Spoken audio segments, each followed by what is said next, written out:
मुझे माफ कर दो, मुझे माफ कर दो। नीचे पड़ी स्वर्ण मुद्राएं ले लो, मेरे गहने ले लो और मुझे माफ कर दो। तुम कहोगे कि तुम्हें और धन चाहिए तो मैं इस वन में आके छोड़ दूंगा, पर मुझे छोड़ दो।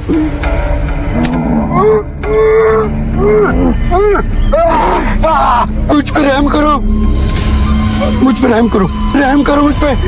नहीं, मुझ पे रहम करो, रहम करो मुझ पे। मुझे धन नहीं चाहिए, मुझे 100 कटी हुई उंगलियां की माला चाहिए। नहीं, जिस दिन मेरे इस माला में 100 उंगलियां हो जाएगी उस दिन मुझे सिद्धि प्राप्त होगी। मेरी शक्तियां प्रबल रूप लेगी और पूरी सृष्टि में विकसित होगी। मुझ पे रहम करो।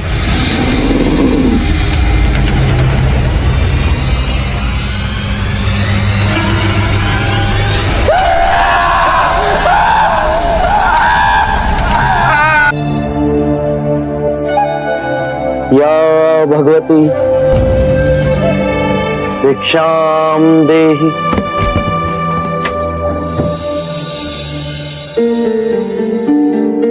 अंदर आइए। शाक्यमुनि, माफ करना, पर आप इस वक्त बाहर नहीं जा सकते। उंगली माल श्रावस्ती की सीमा पर देखा गया है। पूरे गांव के लोग डरकर अपनी खिड़की और किवाड़ बंद करके बैठे हैं। कौन है ये उंगली माल और उससे इतना भय किस कारण से? उंगली माल एक राक्षस है। उसे जो भी मानुष मिलता है, बच्चा, वृद्ध, स्त्री या सन्यासी, वो किसी को भी जीवित नहीं छोड़ता। महाराज प्रसन्नजीत के सिपाही भी उससे डरते हैं, वो भी उसे ना पकड़ पाए। धन के लालच में? नहीं, धन का उसे कोई लालच नहीं है। वो जब भी किसी प्राणी पर वार करता है, उसकी उंगली काटकर अपने गले की माला बनाता है, इसीलिए उसका नाम उंगली माल पड़ गया। और ये भी सुना है कि 100 उंगली की माला बनाकर जब वो अपने गले में बांधेगा, उसकी विनाशक शक्तियां बढ़ जाएंगी। आभार आपका, आपने मुझे उसके बारे में बताया। मुनि जी, आप बाहर न जाएं, वो आप पर भी वार कर सकता है। भय से अपनी राह छोड़ दूं, ऐसा मैंने कभी नहीं किया। मुझे भिक्षा मांगते देख जन जन के हृदय में उंगली माल का भय कम होगा।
मेरे आदेश देने के बाद भी तू रुका क्यों नहीं?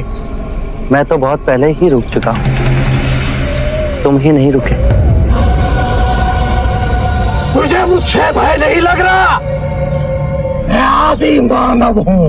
नहीं, तुम मानव हो। जोगी, तूने कहा कि तू कब का रुक चुका है, और तू तो चल ही रहा था, और तूने ये क्यों कहा कि मैं नहीं रुका? मैं बहुत पहले ही रुक गया। ऐसे सारे बुरे कृत्य छोड़ दिए जिससे किसी भी प्राणी को दुख या कष्ट पहुंचे। मैंने जीवन की सुरक्षा करना सीखा। सब जीना चाहते हैं, बस तुम उन्हें करुणा से देखो तो। मैं सबकी हत्या करूंगा। मानव में न प्रेम है न करुणा है, सिर्फ छल और कपट है। तुम्हें लोगों ने बहुत दुख दिया है उंगली माल। क्रूरता व्यक्ति अज्ञान के कारण ही करता है। घृणा, द्वेष, ईर्ष्या, मोह, माया, ये सब अज्ञान की ही संतान है। और वो व्यक्ति ही है जिसमें दया, करुणा, सद्भाव और समझ का उदय भी होता है।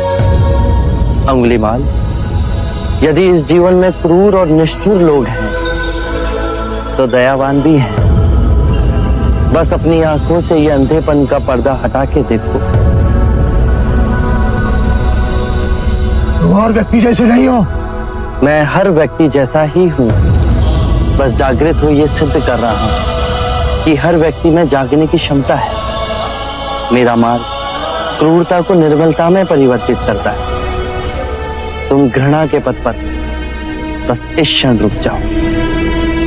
तुम भी दया और करुणा के पथ पे चल सकते हो अंगुलीमाल। तुम वही हो जिन्हें लोग बुद्धा कहते हैं, जो लोगों को मुक्ति के मार्ग पर चलना सिखाता। मैं बहुत दूर निकल चुका हूं। मैंने बहुत हत्याएं की है। अब मेरे लिए रुकना असंभव है।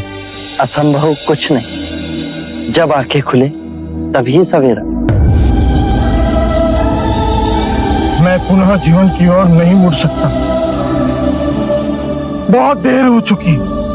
तुम में इतनी चेतना है कि जो तुमने किया था वो बुरा था। इसका अर्थ है कि तुम में इतनी समझ है कि क्या बुरा है और क्या अच्छा है। अंगुलीमाल, जिस दिन से तुमने अच्छा कार्य शुरू किया उस दिन से तुम्हारा नया जीवन शुरू हो जाएगा। मैं कितने भी अच्छे कार्य करूं, लोग मुझे उसी दृष्टिकोण से देखेंगे और मुझे चैन से जीने नहीं देंगे। यदि तुमने हिंसा का मार्ग छोड़ा तो मैं तुम्हें मार्ग दिखलाऊंगा। तुम्हारा संरक्षण करूंगा।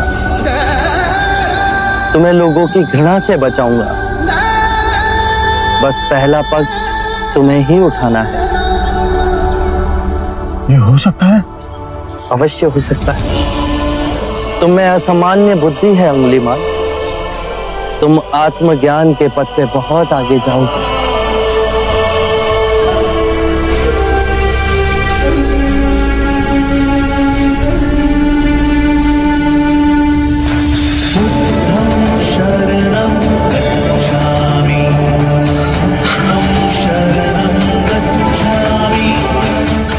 मैं आपको वचन देता हूं, मैं सारे बुराई के रास्ते छोड़ दूंगा। आपके पीछे करुणा के पथ पर चलना सीखूंगा। कृपया कृपया मुझे आपका शिष्य बना दीजिए।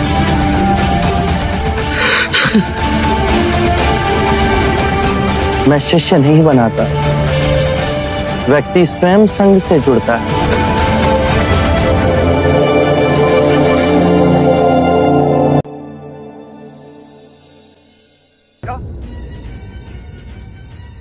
अंगुलीमाल अहिंसा का रास्ता त्याग सिद्धार्थ का भिक्षु बन गया।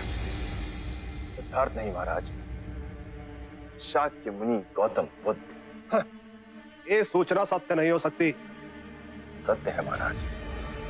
बुद्ध की दृष्टि मात्र पड़ते ही अंगुलीमाल जैसा राक्षस सहजता से उनका भिक्षु बन गया। मैं नहीं मानता। अपना प्रचार करने हेतु सिद्धार्थ ने झूठा समाचार उड़ाया। ऐसे क्या निहार है? क्षमा करें महाराज, सिद्धार्थ तो बुद्ध बन गए पर आप अब भी उनके विरुद्ध मन में गड़ी। जब वो सिद्धार्थ थे तब भी अनूठे ही थे महाराज। हम तो उनके परम शत्रु थे, तब भी उन्होंने 2 बार हमें जीवन दान दिया। बस एक भक्षक को रक्षक बना दिया। उसमें आश्चर्य की कोई बात नहीं है महाराज। हमारे जीते जी एक व्यक्ति का इतना बड़ा रूपांतरण हुआ है। वो तत्व से बुद्ध बन गया। ये चमत्कार ही तो है महाराज। अंगुलीमाल का ये हृदय परिवर्तन जब तक हम स्वयं न देख लें विश्वास न होगा। सांप 100 रूप धर ले फिर भी वो डसता अवश्य है।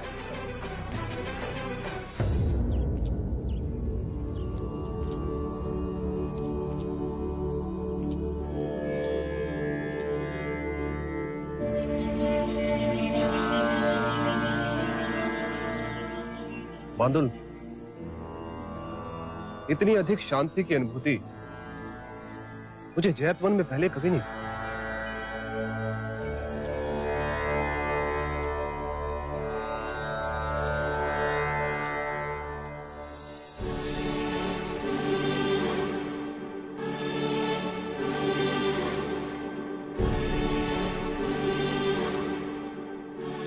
नहीं नहीं, ये सिद्धार्थ नहीं, ये तो कोई देवता है।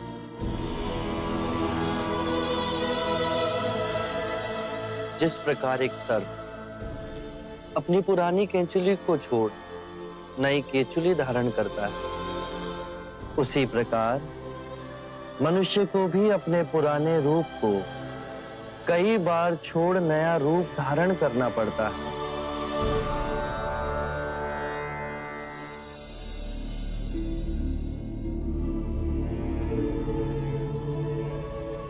आइए कौशल नरेश, स्वागत है आपका।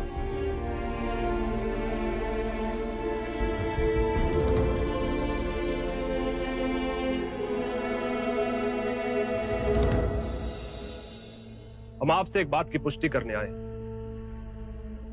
क्या आपने उस नरसंहारी राक्षस अंगुलीमाल को दीक्षा दे अपना भिक्षु बना लिया? हाँ, और अब वो मुक्ति के मार्ग पर चल पड़ा है। आप उचित समय पर आए हैं। और अंगुलीमाल?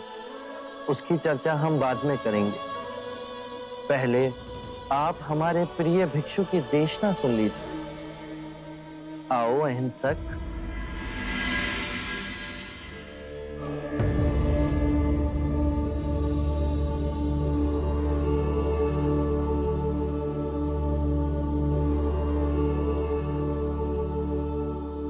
बुद्ध कहते हैं, जो हम सोचते हैं वही परिणाम बनते हैं। अच्छे विचार अच्छे परिणामों को जन्म देते हैं, बुरे विचार बुरे परिणामों को। यही प्रकृति का नियम है। व्यक्ति का सबसे बड़ा शत्रु उसका अपना मन है, जो जिधर चाहे जो चाहे उस व्यक्ति से अनुचित कार्य करवा सकता है। इतनी गूढ़ बातें कितने साधारण प्रकार से बताई आपके इस भिक्षु ने। कौशल नरेश, ये भिक्षु अहिंसक है। दीक्षा से पूर्व लोग इन्हें ही अंगुलीमाल कहते थे।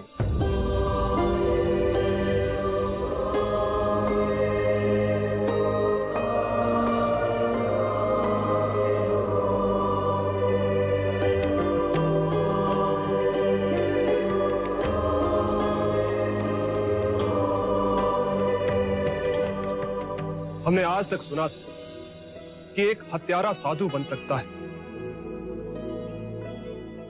पर आज अपनी आंखों से देख हमारा रोम रोम सिहर उठा।